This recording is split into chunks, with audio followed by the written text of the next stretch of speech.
अथ श्रीराम रक्षास्तोत्र विनियोगः। ओम अस्य श्री राम रक्षास्तोत्र मंत्रस्य बुधकौशिक ऋषिः श्री सीतारामचंद्रो देवता अनुष्टुप् छन्दः सीता शक्तिः श्रीमान हनुमान कीलकम् श्रीरामचंद्र प्रीत्यर्थे राम रक्षा स्तोत्र पाठे विनियोगः। ध्यानम् ध्यायेदाजानुबाहुं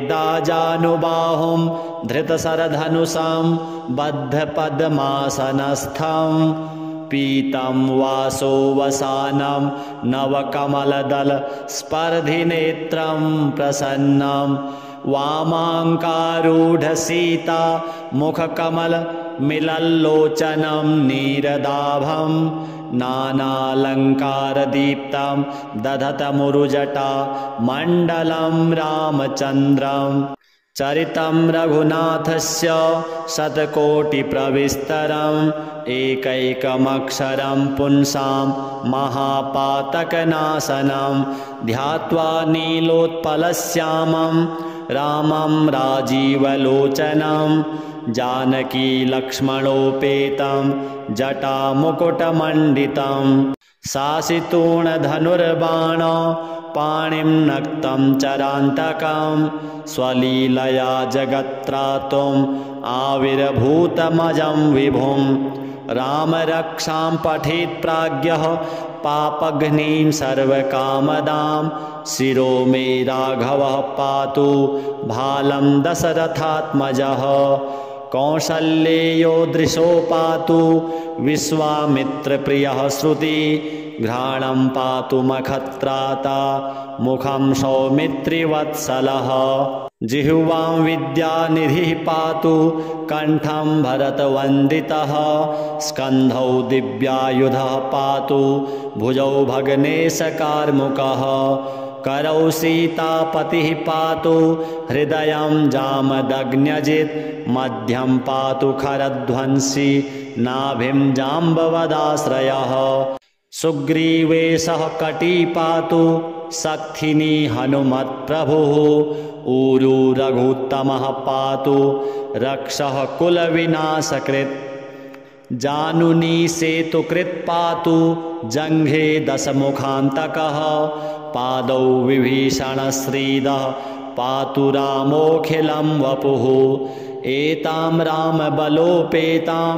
रक्षां यः सुकृती पठेत् सचिरायुः सुखी पुत्री विजयी विनयी भवेत् पातालभूतलव्योम चारिणश्छद्मचारिणः न द्रष्टुमपि शक्तास्ते रक्षितं रामनामभिः रामेति रामभद्रेति रामचन्द्रेति वा स्मरन् नरो न लिप्यते पापैर्भुक्तिं मुक्तिं च विन्दति जगज्जैत्रैकमन्त्रेण रामनाम्नाभिरक्षितं यः कण्ठे धारयेत् तस्य करस्थाः सर्वसिद्धयः वज्रपञ्जरनामेदं यो रामकवचं स्मरेत् अव्याहताज्ञः सर्वत्र लभते जयमङ्गलम् आदिष्टवान् यथा स्वप्ने राम रक्षामिमां हरः तथा लिखितवान् प्रातः प्रबुद्धौ बुधकौशिकः आरामः कल्पवृक्षाणां विरामः सकलापदाम् अभिरामस्त्रिलोकानां रामः श्रीमान् स नः प्रभुः तरुणौ रूपसम्पन्नौ सुकुमारौ महाबलौ पुण्डरीकविशालाक्षौ चिरकृष्णाजिनाम्बरौ फलमूलाशिनौ दान्तौ तापसौ ब्रह्मचारिणौ पुत्रौ दशरथस्यैतौ भ्रातरौ रामलक्ष्मणौ शरण्यौ सर्वसत्त्वानां श्रेष्ठौ सर्वधनुस्मतां रक्षः कुलनिहन्तारौ त्रायेतां नो रघुत्तमौ आत्तसज्जधनुषा विशुस्पृशा वक्षया सुगनिसङ्गसङ्गिनौ रक्षणाय मम राम लक्ष्मणा वग्रतः पथि सदैव गच्छताम् सन्नद्धः कवची खड्गी चापबाणधरो युवा गच्छन्मनोरथान्नश्च रामः पातु स लक्ष्मणः रामो दाशरथिः शूरो लक्ष्मणानुचरो बली काकुत्स्थः पुरुषः पूर्णः कौशल्येयो रघुत्तमः वेदान्तवेद्यो यज्ञेशः पुराणपुरुषोत्तमः जानकी वल्लभः श्रीमान् अप्रमेयपराक्रमः इत्येतानि जपन्नित्यं मद्भक्तः श्रद्धयान्वितः अश्वमेधाधिकं पुण्यं सम्प्राप्नोति न संशयः रामं दूर्वादलश्यामं पद्माक्षं पीतवाससं स्तुवन्ति नामभिर्दिव्यैर्न ते संसारिणो नराः रामं लक्ष्मणपूर्वजं रघुवरं सीतापतिं सुन्दरं काकुत्स्थं करुणार्णवं गुणनिधिं विप्रप्रियं धार्मिकं राजेन्द्रं सत्यसन्धं दशरथतनयं श्यामलं शान्तमूर्तिं वन्दे लोकाभिरामं रघुकुलतिलकं राघवं रावणारिम् रामाय रामभद्राय रामचन्द्राय वेधसे रघुनाथाय नाथाय सीतायाः पतये नमः श्रीराम राम रघुनन्दन राम राम श्रीराम राम भरताग्रज राम राम श्रीराम राम रणकर्कश राम राम श्रीराम राम शरणं भव राम राम श्रीरामचन्द्र चरणौ मनसा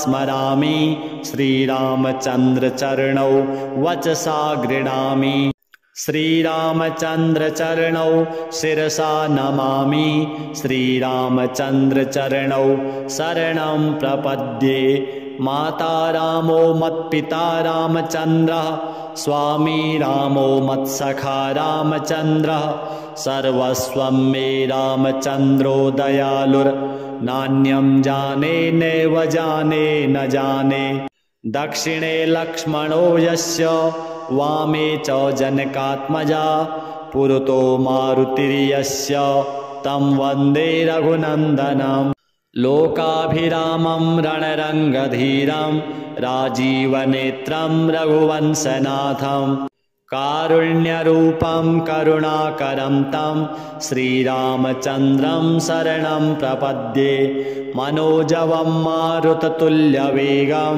जितेन्द्रियं बुद्धिमतां वरिष्ठं वातात्मजं वानरयूथमुख्यं श्रीरामदूतं शरणं प्रपद्ये कूजन्तं राम रामेति मधुरं मधुराक्षरम् आरुह्य कविताशाखां वन्दे वाल्मीकिकोकिलम् आपदामपहर्तारं दातारं सर्वसम्पदां लोकाभिरामं श्रीरामं भूयो भूयो नमाम्यहम् भर्जनं भवबीजानाम् अर्जनं सुखसम्पदां तर्जनं यमदूतानां राम रामेति गर्जनम् रामो राजमणिः सदा विजयते रामं रमेशं भजे रामेणाभिहता निशाचरचमु रामाय तस्मै नमः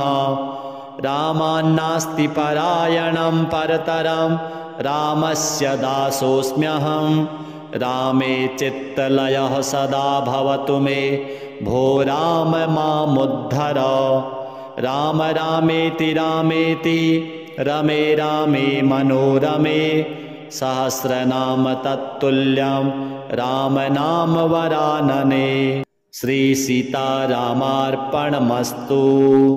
चरितं रघुनाथस्य शतकोटिप्रविस्तरम् एकैकमक्षरं पुंसां महापातकनाशनं ध्यात्वा नीलोत्पलश्यामं रामं राजीवलोचनं जानकी लक्ष्मणोपेतं जटामुकुटमण्डितं शासितूणधनुर्बाण पाणिं नक्तं चरान्तकं स्वलीलया जगत्त्रातुम् आविर्भूतमजं विभुं रामरक्षां पठेत् प्राज्ञः पापघ्नीं सर्वकामदां शिरो मे राघवः पातु भालं दशरथात्मजः कौसल्येयो दृशो पातु विश्वामित्रप्रियः श्रुति घ्राणं पातु मखत्राता मुखं सौमित्रिवत्सलः जिह्वां विद्यानिधिः पातु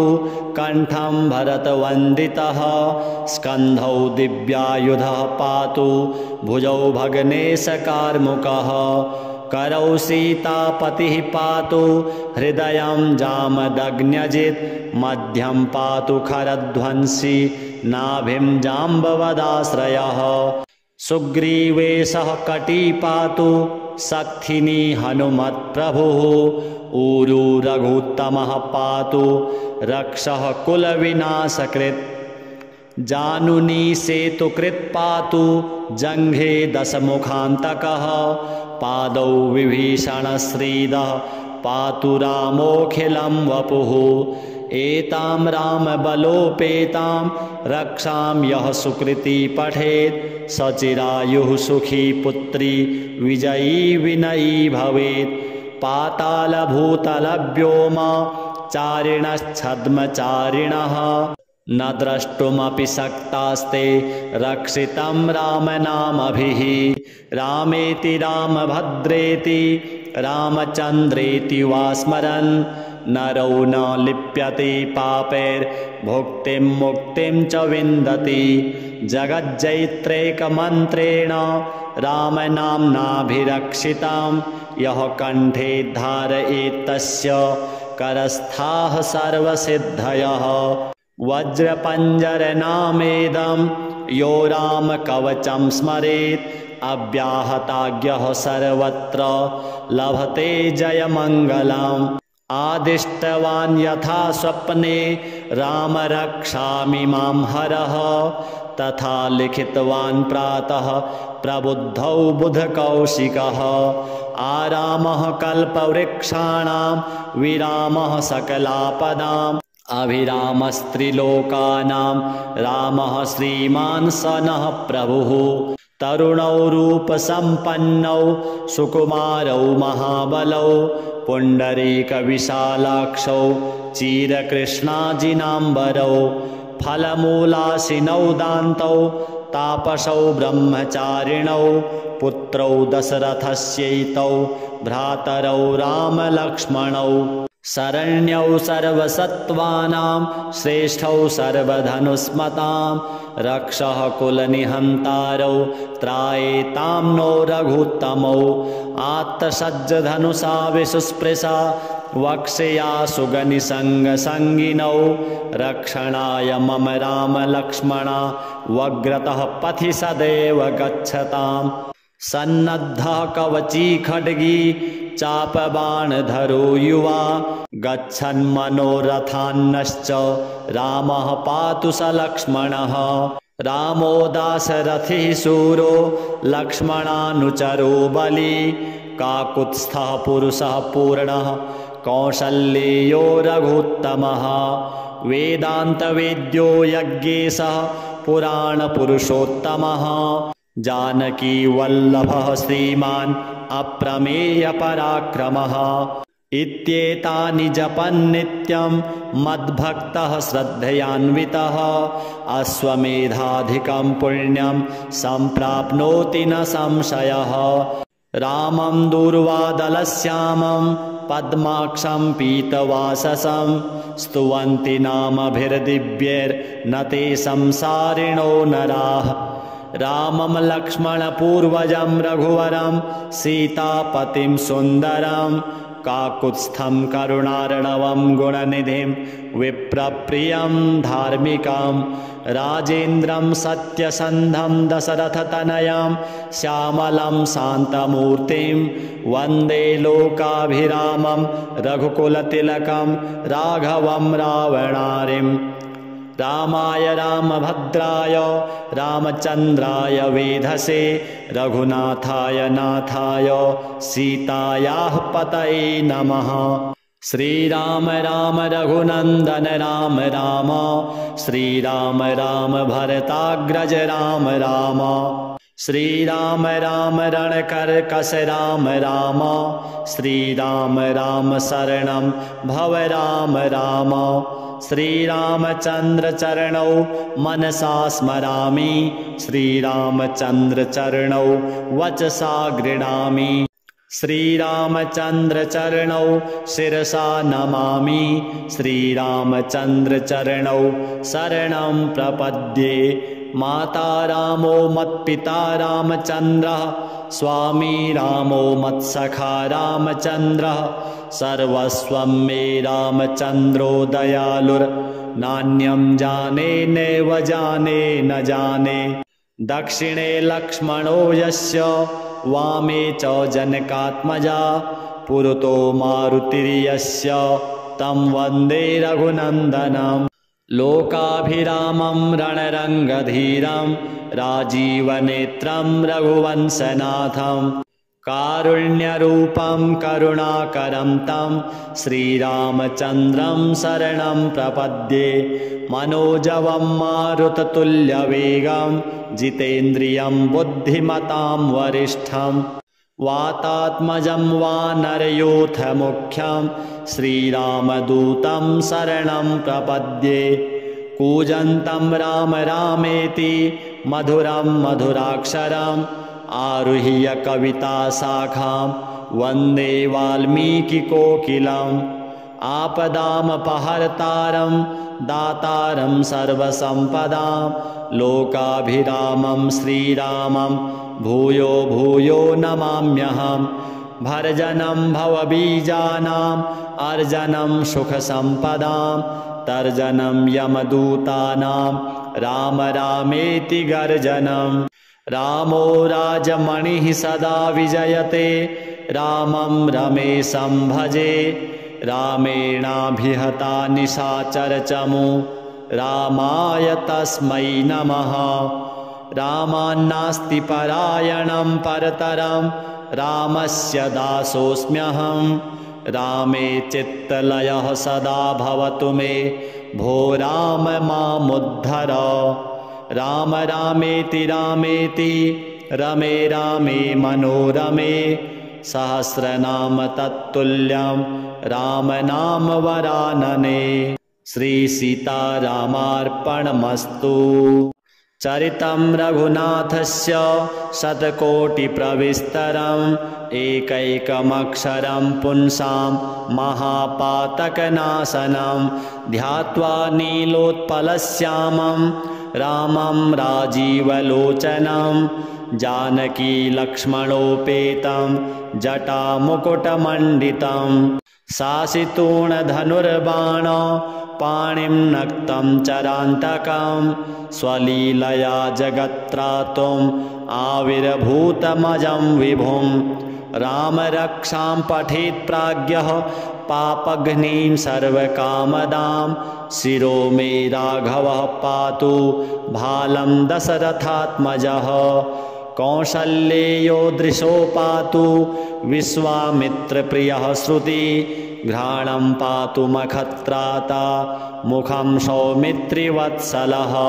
जिह्वां विद्यानिधिः पातु कण्ठं भरतवन्दितः स्कन्धौ दिव्यायुधः पातु भुजौ भग्नेशकार्मुकः। करौ सीतापतिः पातु हृदयं जामदग्न्यजित् मध्यं पातु खरध्वंसी नाभिं जाम्बवदाश्रयः। सुग्रीवेशः कटी पातु सक्थिनी हनुमत्प्रभुः ऊरू रघुत्तमः पातु रक्षः कुलविनाशकृत्। जानुनी सेतुकृत् पातु जङ्घे दशमुखान्तकः पादौ विभीषणश्रीदः पातु रामोऽखिलं वपुः।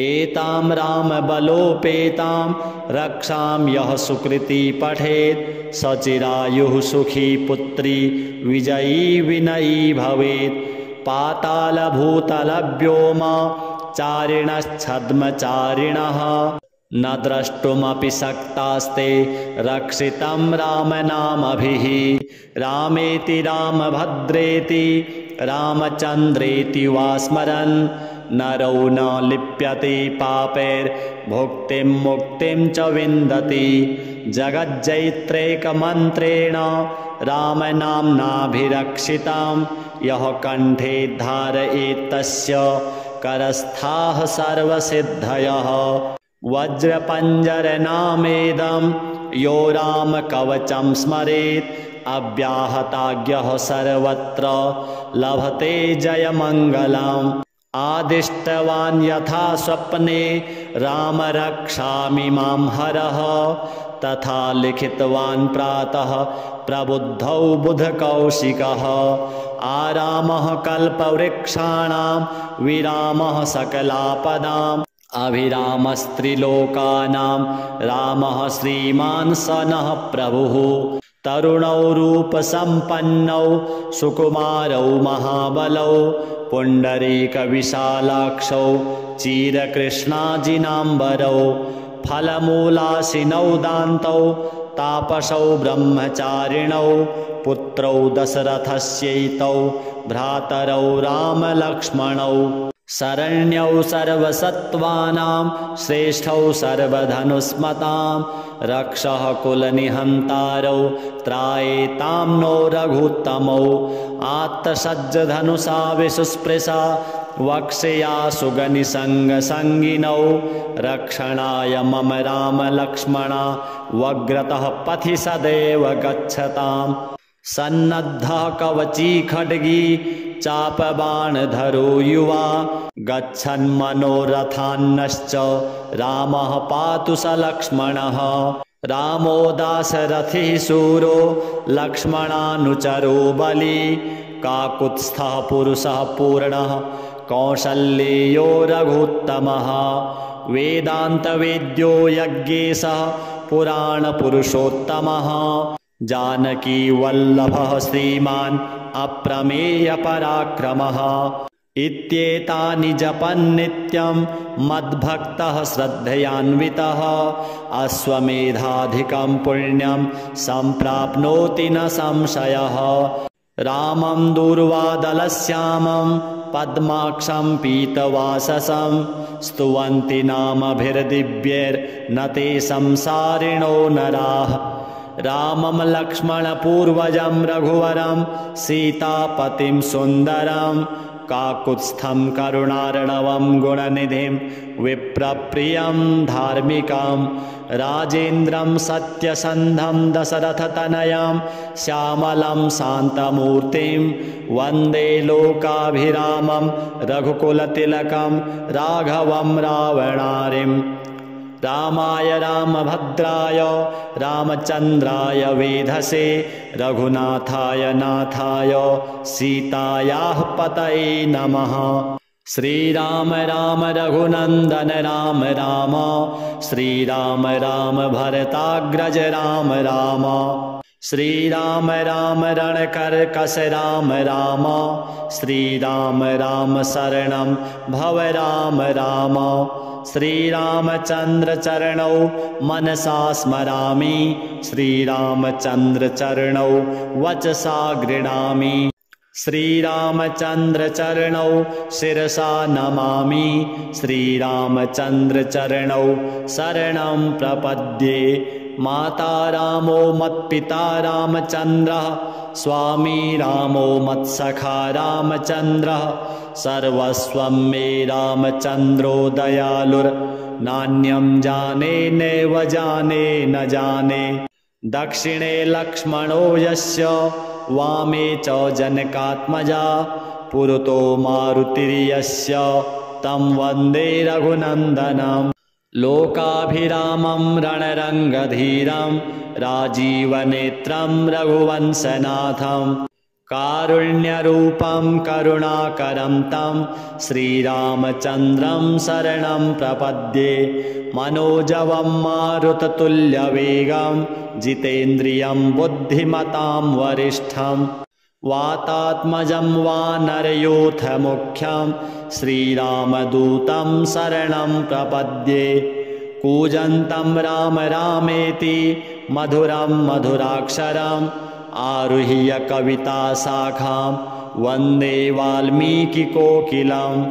आपदामपहर्तारं दातारं सर्वसम्पदां लोकाभिरामं श्रीरामं भूयो भूयो नमाम्यहम्।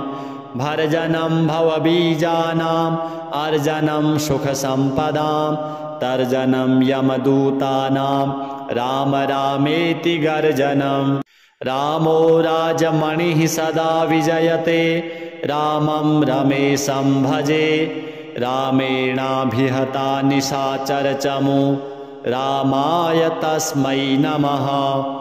रामान्नास्ति परायणं परतरं रामस्य दासोऽस्म्यहं। रामे चित्तलयः सदा भवतु मे भो राम मामुद्धर। राम रामेति रामेति रमे रामे मनोरमे सहस्रनाम तत्तुल्यं राम नाम वरानने। श्री सीतारामार्पणमस्तु।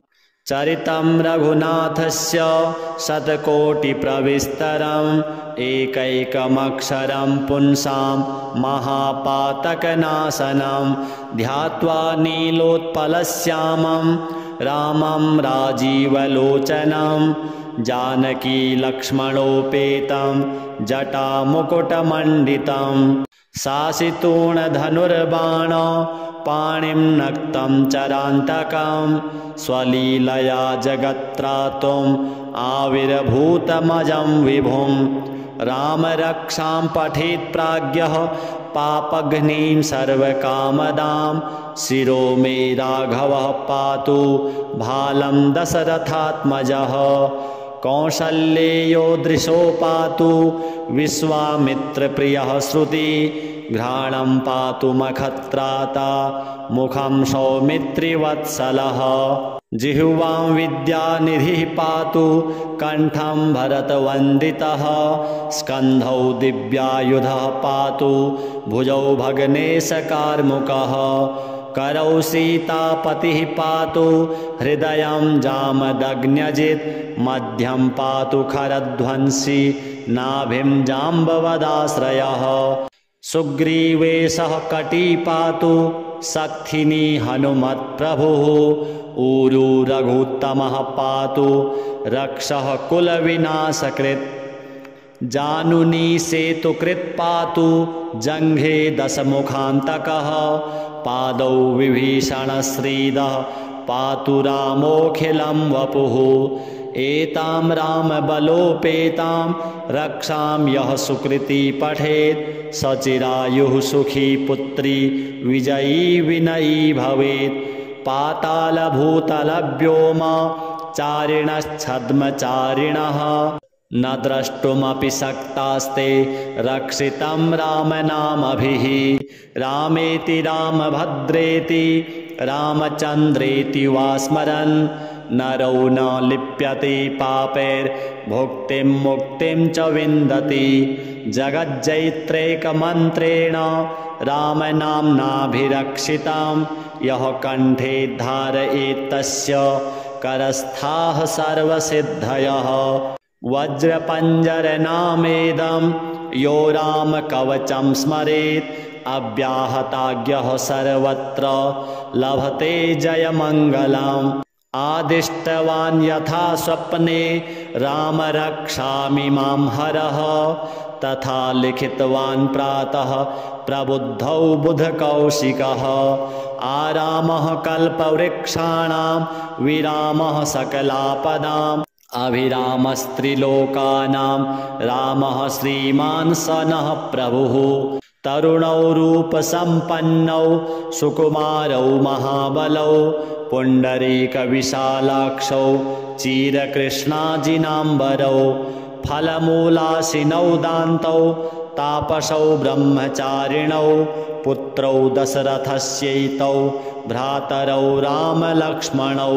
शरण्यौ सर्वसत्त्वानां श्रेष्ठौ सर्वधनुस्मतां रक्षः कुलनिहन्तारौ त्रायेतां नो रघुत्तमौ आत्तसज्जधनुषा विसुस्पृशा वक्षया सुगनिसङ्गसङ्गिनौ रक्षणाय मम राम लक्ष्मणा वग्रतः पथि सदैव गच्छताम् सन्नद्धः कवची खड्गी चापबाणधरो युवा गच्छन् मनोरथान्नश्च रामः पातु स लक्ष्मणः रामो दाशरथिः शूरो लक्ष्मणानुचरो बली काकुत्स्थः पुरुषः पूर्णः कौसल्येयो रघुत्तमः वेदान्तवेद्यो यज्ञेशः पुराणपुरुषोत्तमः जानकी वल्लभः श्रीमान् अप्रमेयपराक्रमः इत्येतानि जपन्नित्यं मद्भक्तः श्रद्धयान्वितः अश्वमेधाधिकं पुण्यं सम्प्राप्नोति न संशयः रामं दूर्वादलश्यामं पद्माक्षं पीतवाससं स्तुवन्ति नामभिर्दिव्यैर्न ते संसारिणो नराः रामं लक्ष्मणपूर्वजं रघुवरं सीतापतिं सुन्दरं काकुत्स्थं करुणार्णवं गुणनिधिं विप्रप्रियं धार्मिकं राजेन्द्रं सत्यसन्धं दशरथतनयं श्यामलं शान्तमूर्तिं वन्दे लोकाभिरामं रघुकुलतिलकं राघवं रावणारिम् रामाय रामभद्राय रामचन्द्राय वेधसे रघुनाथाय नाथाय सीतायाः पतये नमः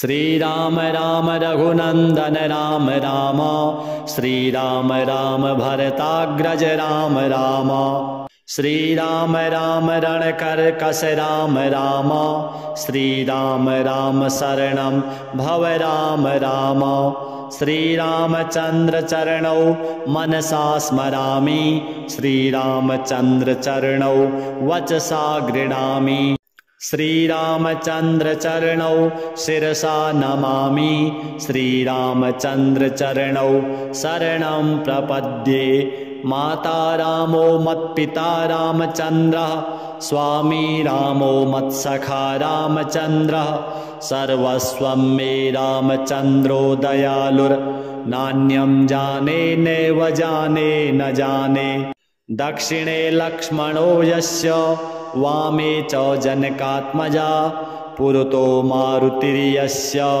तं वन्दे रघुनन्दनम् लोकाभिरामं रणरङ्गधीरं राजीवनेत्रं रघुवंशनाथं कारुण्यरूपं करुणाकरं तं श्रीरामचन्द्रं शरणं प्रपद्ये मनोजवं मारुततुल्यवेगं जितेन्द्रियं बुद्धिमतां वरिष्ठं वातात्मजं वानरयूथमुख्यं श्रीरामदूतं शरणं प्रपद्ये कूजन्तं राम रामेति मधुरं मधुराक्षरम् आरुह्य कविताशाखां वन्दे वाल्मीकिकोकिलम् आपदामपहर्तारं दातारं सर्वसम्पदां लोकाभिरामं श्रीरामं भूयो भूयो नमाम्यहम् भर्जनं भवबीजानाम् अर्जनं